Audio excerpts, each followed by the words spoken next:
Hello guys, welcome back to the channel. As per usual, I shall get to it.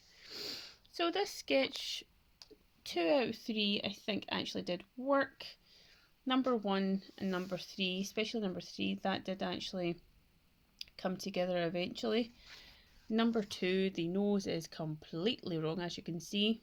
If the nose and the forehead is just all wrong proportionately, and where it is placed, geometric and observational methods along with good speed creating the feedback loop. This is where you get your key information to then improve upon next time.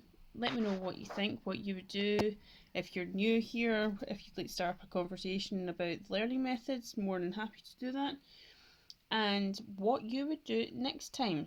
And also, if you are actually utilising these methods, that would be great to know if anybody else is actually trying them. And if you'd also like for me to go further into detail how I have progressed and how I utilise them in a practical sense. Thanks guys.